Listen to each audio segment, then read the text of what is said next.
Ahora, de viva voz, Salomón Chertorivsky, secretario de Desarrollo Económico del Gobierno de la Ciudad de México, que encabeza Miguel Ángel Mancera, y quien junto con el propio jefe de gobierno ha sido el impulsor principal de este aumento del salario mínimo.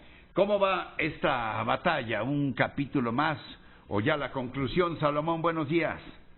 Hola, estimado Ricardo, te saludo con enorme gusto, como siempre, a ti y a tu auditorio. Pues en efecto, un capítulo más de un proceso que ha sido largo. Hay que recordar que fue hace más de 3 años cuando Miguel Ángel Mancera dijo: veamos de qué manera podemos incrementar los salarios, empezando por los mínimos. A partir de ahí, Ricardo, en un inicio ni siquiera nos daban la oportunidad de la discusión, pero con argumentos, con evidencia, respondiendo a cada una de las preocupaciones, se fue conformando, yo debo decir, una suerte de consenso nacional de que necesitábamos hablar de salarios y que era posible, que era conveniente y que era lo justo incrementar los salarios mínimos. Se da la reforma constitucional que desindexa el salario mínimo, es decir, que le quite esta función de precio de otras cosas que había tenido para los créditos de Infonavit, para las multas, para el financiamiento de partidos políticos, y después de ello, el año pasado, en diciembre, hay un primer incremento por encima de la inflación, que era pues en sí mismo ya esperanzador, Ricardo. Con los sucesos de este año, con el incremento de los precios de los combustibles y que la inflación se ha acelerado más que hace mucho tiempo, pues ese pequeño incremento ya prácticamente se evaporó. Y en ese sentido es que hemos estado insistiendo, al igual que Coparmex, como lo mencionas, que es urgente, que es primario el que de una vez por todas se haga un incremento ya, es decir, hoy, mañana, ya no hay tiempo que perder. ¿Tú crees que la proporción es justa? Ahora sí que, parafraseando, ¿es justa, necesaria o cómo la podríamos calificar? ¿De cuánto a cuánto? Mira, el salario mínimo hoy son 80 pesos, Ricardo.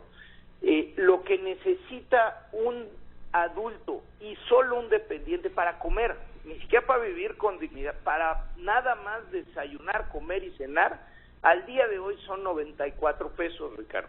Nosotros creemos que ese primer incremento se puede dar de inmediato. Ahora, a todas luces es insuficiente para poder llevar una vida con dignidad y no alcanza lo que marca nuestra Constitución. Por eso creemos que tenemos que tener un plan a corto plazo, un par de años, para poder llegar a los 185 pesos, que sería el que un adulto y un dependiente pudieran superar la línea de pobreza.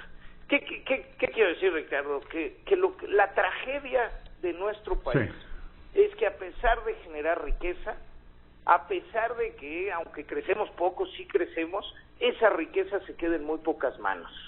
Que una persona en nuestro país que trabaja en el mercado formal, que se la rifa duro, puede llegar a su casa y ser pobre. Y eso es donde truena cualquier posibilidad y cualquier esperanza. Salomón, está aquí conmigo nuestro querido colaborador, seguramente lo conoces, Luis Miguel González, director editorial de El Economista. Entonces, aprovechamos porque creo que traes alguna inquietud, Luis Miguel. Salomón, pues ¿cómo estás? No nada más lo conozco, sino lo respeto y lo estimo. Hombre, muy bien. Igual.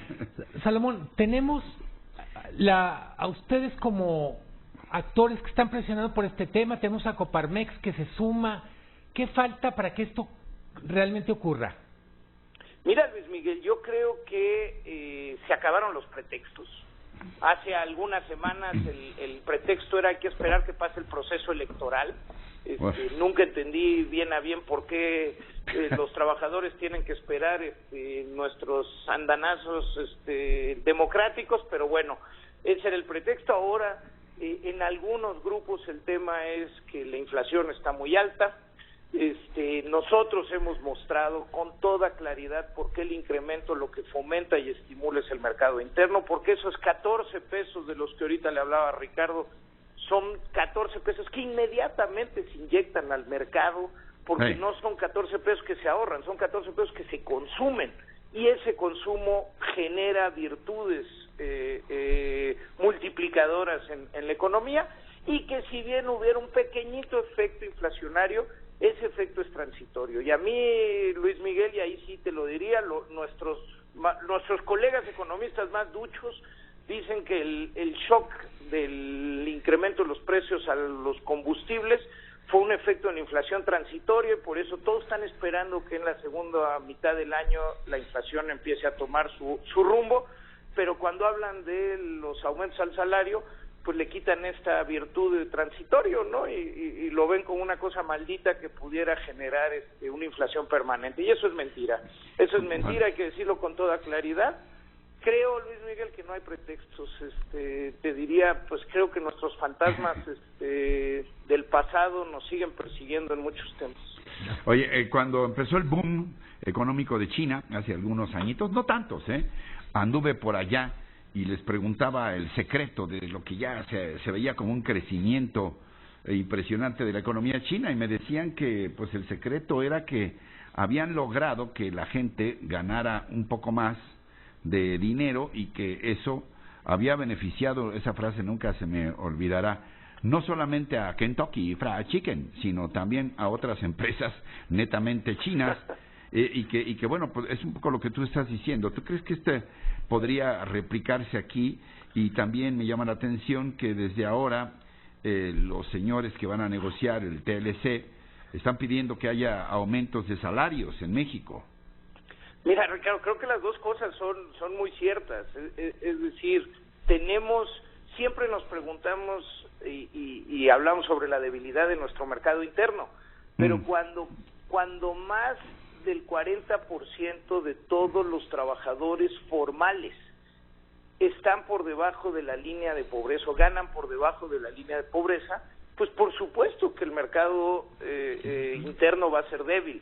Sí. Haciendo un símil a lo que decías de China, cuando Henry Ford en Estados Unidos empieza a pagarle mucho más a sus empleados de lo que pagaban otros empresarios, y lo empezaron a cuestionar, Henry Ford decía: es que yo quiero trabajadores que puedan comprar coches.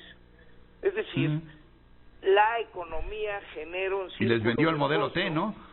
Pues les vendió a todos el modelo T, y de repente la aspiración de bienestar era tener coche. Digo, hoy lo estamos cambiando, pero bueno, pero fue realmente un modelo. Y segundo, esto que decías de en nuestra relación comercial con Estados Unidos, no es secreto, lo dijo el presidente Trump desde que estaba en campaña. Decía: México hace una suerte de dumping social, porque con los bajísimos salarios que paga, estropea la competitividad de la región.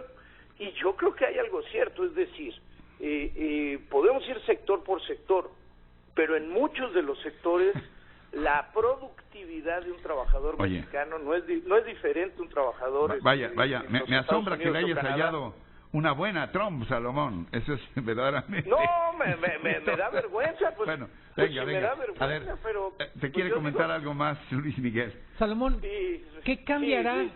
¿Qué puede cambiar con la presión de Estados Unidos con el tema laboral, y en particular en el tema de los salarios? Mira, yo creo, Luis Miguel, que de entrada va a venir una necesaria discusión. Es decir, veamos a partir del 16 de agosto, cuando reinicie o cuando se abran las pláticas en esta negociación o en este diálogo, pero yo creo que van a estar involucrados los temas que no estaban. Es decir, va a estar el tema de energías limpias, va a estar el tema del comercio electrónico, y por supuesto un tema que quedó fuera, pues es el tema laboral. Entonces, pues yo lo que aspiro es que por lo menos haya un diálogo y una discusión alrededor de ello, porque parte del objetivo inicial del Tratado de Libre Comercio era que en el tiempo el bienestar a partir de los ingresos laborales de los dos países iban a converger. Y bueno, ha tenido un montón de virtudes, pero esa no. Salomón, no sé si hay algo más, insistiendo en lo que te planteaba Luis Miguel hace un rato, ¿qué sigue? No sé si hay algo más que quieras puntualizar, a reserva de que sabes que este espacio se queda abierto. Pues yo te lo aprecio mucho, Ricardo. Yo creo que lo que habría que seguir insistiendo es que aquí no estamos hablando nada más de la fría economía, estamos hablando de miles de trabajadores en nuestro país, que la herramienta fundamental para poder llevar una vida digna tendría que ser el trabajo, y en México eso no ha sido así.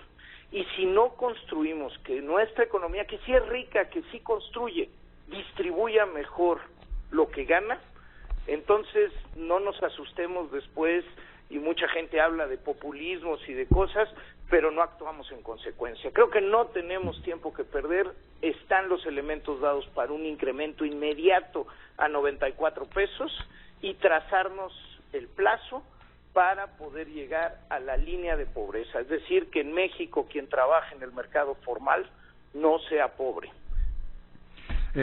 Salomón, te aprecio mucho tu confianza en este espacio que, te insisto, se queda abierto y estamos en comunicación, en contacto. Muchas gracias. Muchísimas gracias, Ricardo, lo aprecio mucho y así lo haremos. Gracias, Luis Miguel, un abrazo. Oye, tú decías defender el salario mínimo hasta en las calles, estás convocando ya manifestaciones, Salomón. Yo lo que decía en la entrevista que me hizo favor de hacer el Universal es que una de las cosas que a mí me sorprendía es que no hubiera un mayor número de trabajadores exigiendo esto. Y me sorprendía que en nuestro país no llegáramos a la calle en una cosa que es tan urgente e inminente. Y yo decía, tenemos que seguir hablando, tenemos que seguir discutiendo y tenemos que exigirlo, porque es una prioridad sine qua non. Venga, gracias, Salomón Chertorivsky, secretario de Desarrollo Económico de la Ciudad de México. Hasta pronto. Gracias.